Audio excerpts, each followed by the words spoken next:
on this subject. Yeah, just as far as connecting to the Earth and the star and the moon and the sky, sure. I think that Dan might have something really good to say. Mr. Dan the Man. Yes, hi, this is Dan. Good evening.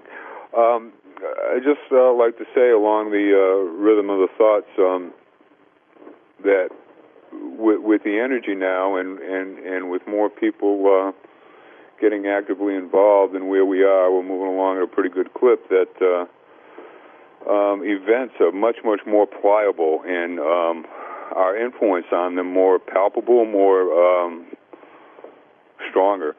And the meditations, that we've done here at the ranch, where James, the recent meditations and so on, they're very significant. When you do that in your own meditation process, just send out energy to different things that are personal to you around the world, or just personal things. We can really help change things now more than ever. I feel. I just thought I'd put that in the works of what we've been discussing. It's brought out, questions are brought out about different meditation processes, and I personally gravitated to sun gazing 4 years ago, and before I do talk about it, I just want to say that like anything else that you work on spiritually, it's a process, and sun gazing is the kind of process that go ahead and do some research on it first. You can do it by simply Googling sun gazing or solar healing, and you can get right to some very pertinent information. But it's a process. You do it at very early sunrise and very late sunset. If you're going to look directly at the sun in a meditation process, and you build it up very slowly in 10-second or 20-second increments, whatever's comfortable for you. If you have weak or damaged eyes, don't do it. Just use your heart. I mean, just be more conscious of the light. We've been turned away from the sunlight in a number of different ways for many, many years, and the sunlight is a life-giving source on this planet, and it's a very, very powerful part of living spectrum on Earth. And I just happen to be a very adamant sun gazer because it spoke to me. It was my meditation process that calmed me down, that helped me connect, and it was my way. And I have other processes, but that's my primary process, and I happen to be a very adamant solar meditator, and it has been beneficial and helpful for me. I've was prompted to be on the very strong end of that meditation, just to help open more people up to it in my personal life. And so anyways, it's a process. If you do it very early sunrise, very late sunset, and you can look directly at the sun. And once again, if you have weak eyes or damaged eyes, and don't do it. Just use your heart, but be more conscious of it. When you get out in nature, maybe take the reflection in, look at the reflection in off of a stream or a lake, and enjoy it more. It's a very, very connecting way with Mother Earth. Okay. Yeah, I mean, it's one of many things that flies in the face of conventional wisdom. When people first hear about this, that you can look with your bare eyes directly at the sun. I had somebody call the ranch, I don't know, a couple weeks ago, and was asking me about, what type of practices do you guys do here? And while there are some kind of core practices that we all may have or tailor to ourselves, we're kind of a diverse group of people, and we all have our own different individual practices. And I was kind of mentioning, one of the guys here, he loves solar meditating. He stares at the sun. That's like his main gig, and it just blew this guy's mind.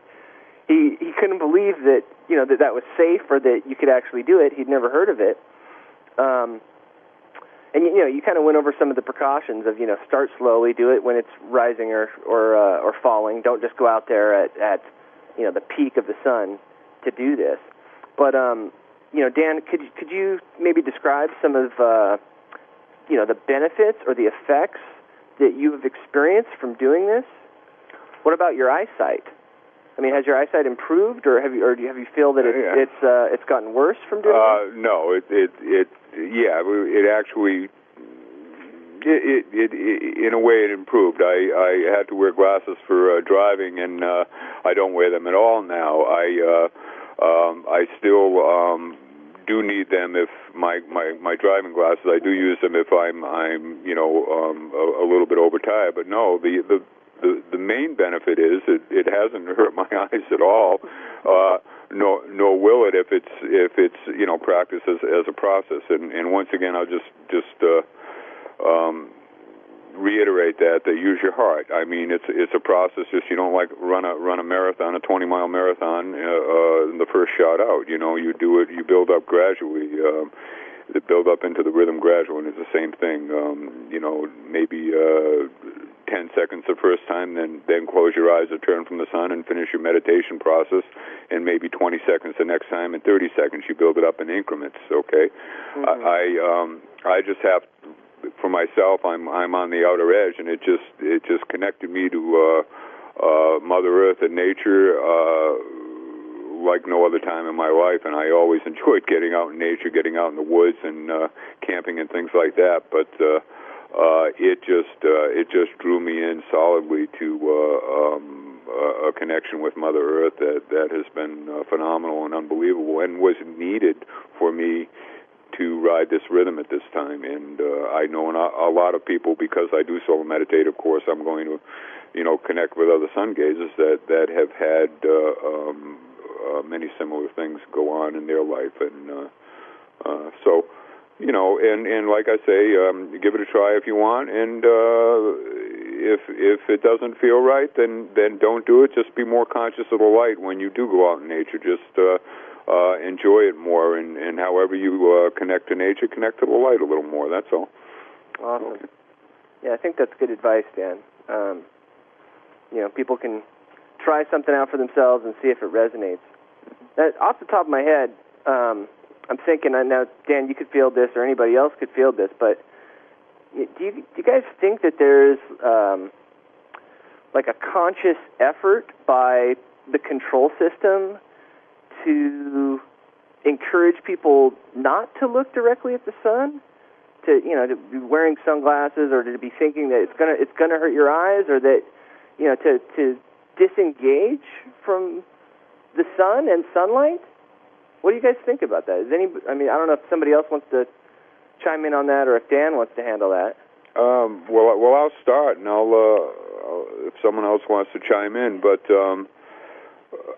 When I started taking the sunlight, I did it intuitively. I hadn't really looked into it too much, and I started in January 2007, and as soon as I did start, my vibration went up quite a bit and so on, and I looked right into it and got to the research, and the research can be gotten to on the internet, but one of the people I was led to was Dr. Mitchell Gibson, and he had gone around the world and uncovered an awful lot of things about cultures and their connection to the sun, and it was a very, very important part of many cultures, and it had been twisted and turned and been called sun worshipping and many other things, and but for the most part. Most indigenous cultures had a very strong relationship with the sun, and yes, we were turned away from that method of connection because it happens to be a very strong one. I mean, that's what I learned through my research, and that can be gotten to too if anyone wants to take the time. There's plenty of professionals that have done their homework on this, so if you want to look into it, you can. Okay. Anyone else? For me, I think about the skies, the clear blue skies of my childhood, the fluffy white clouds, the clear blue skies, deep blue skies. Yeah, what happened to those skies?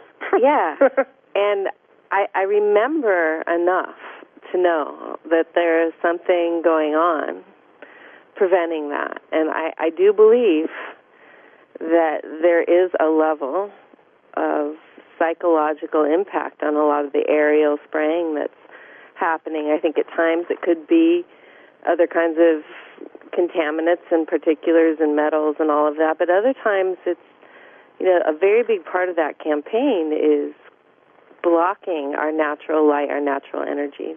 Mm-hmm. But at the same time, gazing at the sun, I know one of our teachers talks about the importance of rising with the sun and absorbing that energy, as well as the importance of gazing at the night sky and absorbing starlight, moonlight. And light is consciousness. It's a transmission. We spend a lot of time here. We don't have a TV here. We spend a lot of time, especially during spring and summer months, out sky watching. And I think that a lot of people, their openings and their experiences here,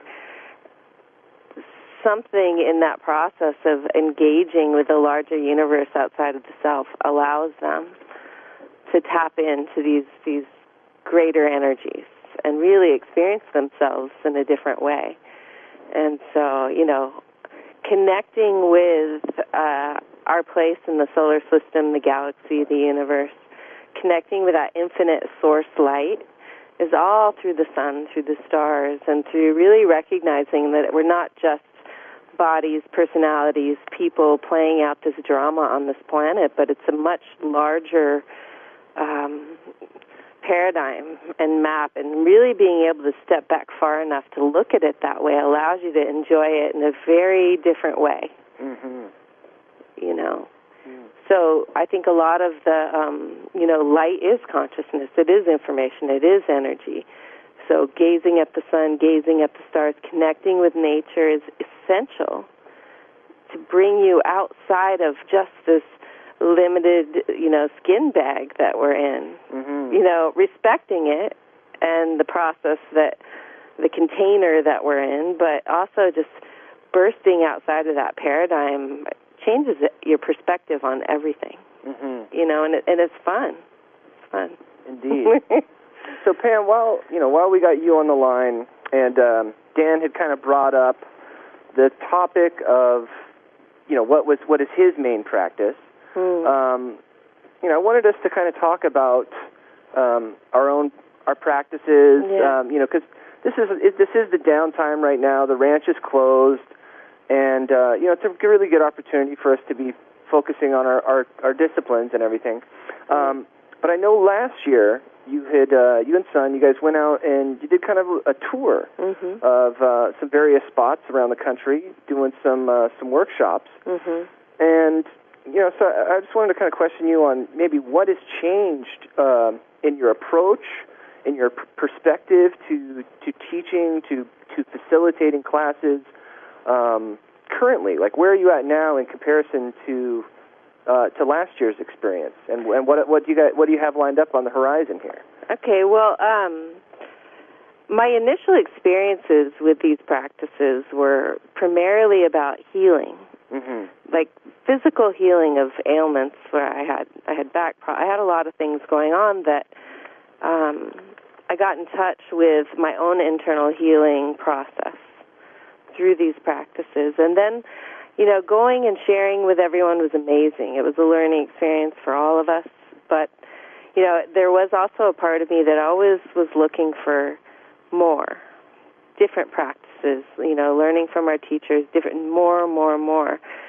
And I have now begun to look at the essence of what these practices are about, and it's really simplified to the level of just taking time out each day for internal reflection, for going within and really feeling my heart, what I'm feeling, what comes up, and anything that I'm resisting, going into, with some gusto to resolve it, with some courage, in many ways. So this time that we have here this winter, when we're closed, it's a luxury. I mean, we have time to really use in any way that we choose, and we spend time reaching out and, talking with people, sharing information, and we spend a lot of time, really looking inward and